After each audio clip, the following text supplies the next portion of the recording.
Hello and welcome to the lesson on applying properties of radicals and exponents to rationalize denominators of radical expressions.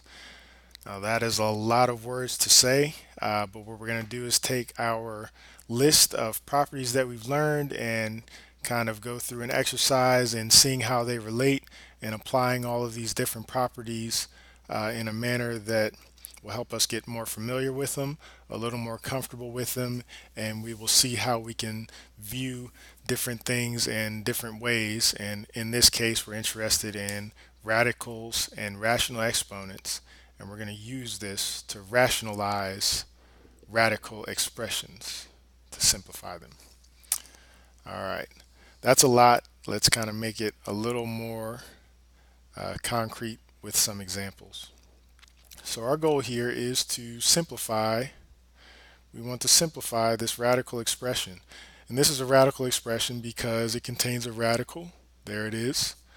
And in order to simplify this, what this means by our list of requirements is that we can have no radicals in the denominator.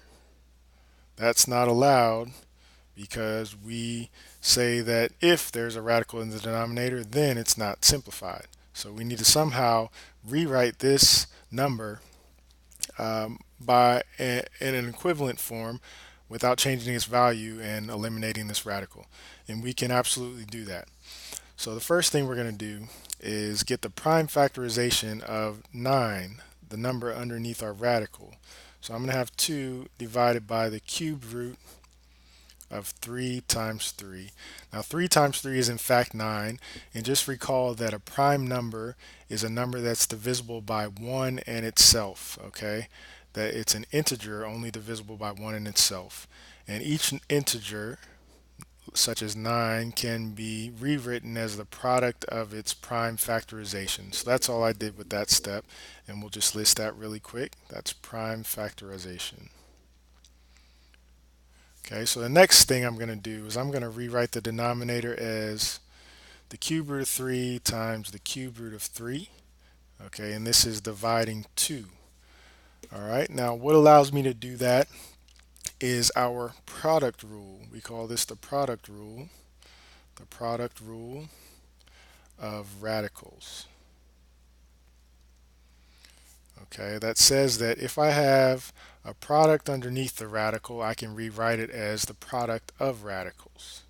So that is the product rule of radicals. That's all I use there. All right. Now my next step, I think I'd rather work with rational exponents. So I'm going to convert 3 to the cube root of 3 to 3 to the 1/3. Okay. And what I'm using here is actually the definition of rational exponents. Okay. Now what this says is I take my index here, which is 3, and that's going to be my denominator. And then the radicand, or the number underneath the radical, whatever power this is being raised to, is 3 to the first power. That's going to be my numerator. Okay. And here 1 is an integer, my index is an integer. I can rewrite this as 3 to the 1/3. 3 is a real number, no problems there. All right, so now that I have these written as exponents, that means I can apply my properties of exponents. And I know that if I have like bases and I'm multiplying them, then that means I'm adding the exponents. Okay, so I have 3 to the 1/3 times 3 to the 1/3 is the same thing as 3 to the 1/3 plus 1/3. And this comes from my properties of exponents. All right, so now that I'm working with exponents, I'm just going to go ahead and rewrite that and simplify 3 to the 1/3 plus 1/3, and that's the same thing as 3 to the 2/3. All I did was add my 1/3 plus 1/3. Now I'm ready to rationalize the denominator. This looks simplified, but I still need to eliminate this exponent, which is representing a radical. All right, and the way I need to do that is I need to multiply this by some number 1 that helps me eliminate this exponent. And the number one that I want to choose, just kind of by examining my process here, I know if I'm multiplying like bases, I'm adding exponents. And what I want is to get rid of this exponent. And the way I can do that is if I multiply by 3 to the 1/3. And I have to multiply both the denominator and the numerator by this. So what I end up doing is multiplying this number by the number 1. Okay, 3 to the 1/3 divided by 3 to the 1/3 is just 1. So I'm not changing the value. All right, so with multiplication of fractions, I multiply straight across. So I have 2 times 3 to the 1/3, and this is being divided by 3 to the 2/3 plus 1/3. Now, if I simplify that, I get the result that I'm looking for in the denominator. I have 3 to the 3 over 3, and in the numerator, I'm just going to rewrite it as 2 times 3 to the 1/3. Now, my last simplification, 2 to the 3 over 3, and I'll just write that down here, that's just equal to 3. I've eliminated my rational exponent and my radical in the denominator, and then I'm going to go backwards with this conversion here. I'm going to rewrite 3 to the 1/3 as the cube root of 3. So that is my final simplification. And by using these steps and properties that we've learned previously and kind of combining them, I was able to come up with an equivalent value to our original one, which we would consider simplified because we have eliminated the radical in the denominator, and it is in fact simplified. All right, let's go through two more examples a little quicker just to get the hang of these procedures, and then we'll be ready to practice on our own and get very comfortable with these things and do them even more efficiently than before.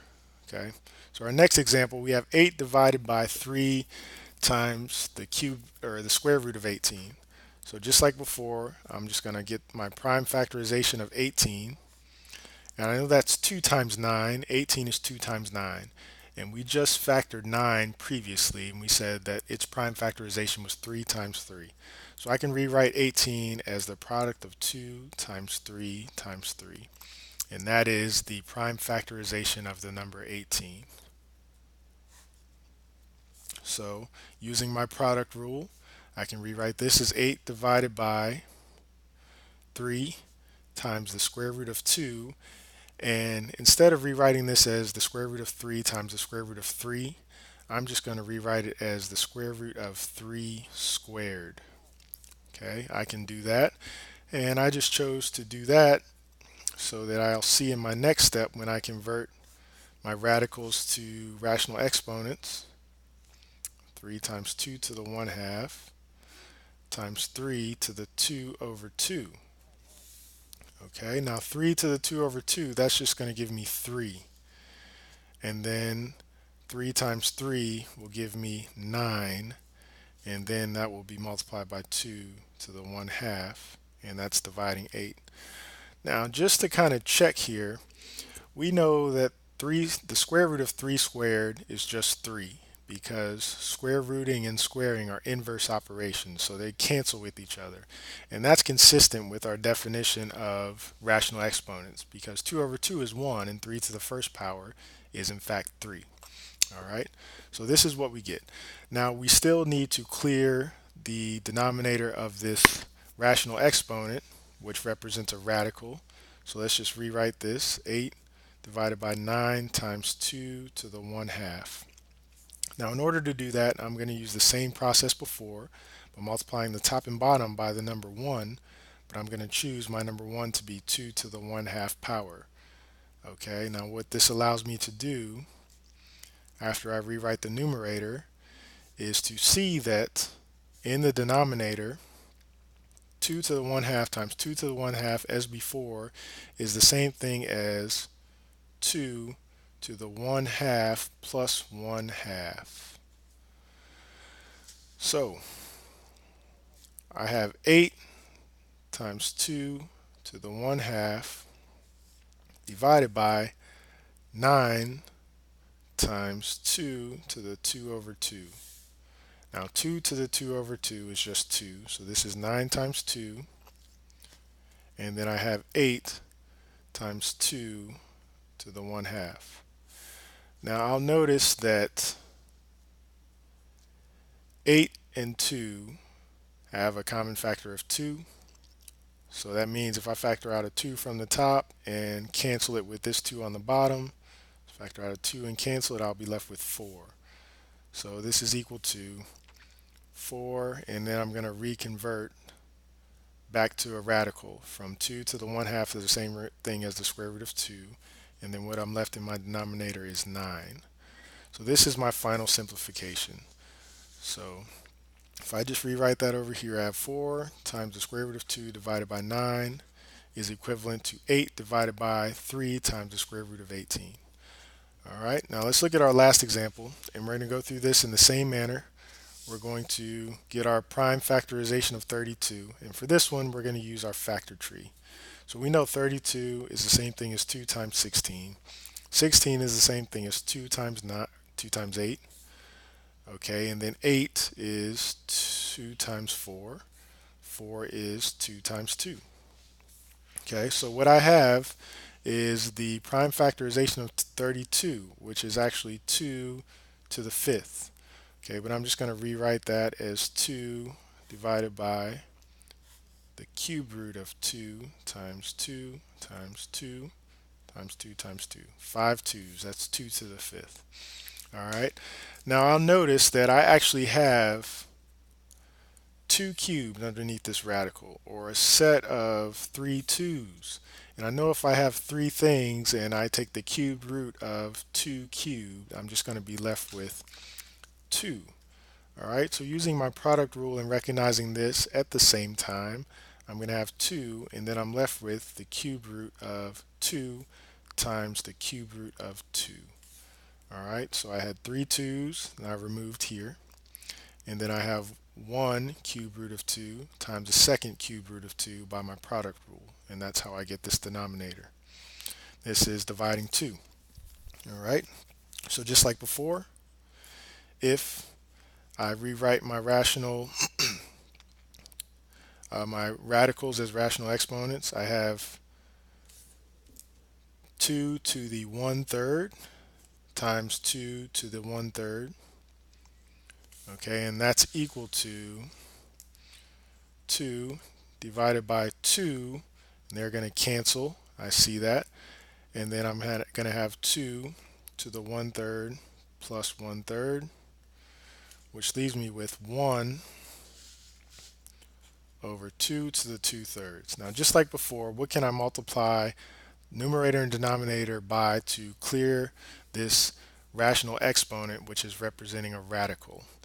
And if I just rewrite this over here, I have 1 divided by 2 to the 2/3. I know I can multiply top and bottom by 2 to the 1/3. And that leaves me with 2 to the 1/3 in the numerator, and then 2 to the 3 over 3 in the denominator. This is what we're looking for, because we know that's just 2. And then we convert the top, and we get the cube root of 2. So using our same steps, we saw that 2 divided by the cube root of 32 is in fact equal to the cube root of 2 divided by 2. All right, so those are just 3 examples, and the more you practice with this, the better you'll become with this, and you'll be able to perform these operations in a manner that works best for what you're trying to do to simplify your expressions according to directions or what you need to do. Okay, so if you want to go back and write down the problems and pause the video and try them and see if you can come up with the same results and explain why, that would be a very useful exercise. But thank you for watching, and I will see you all in the next video.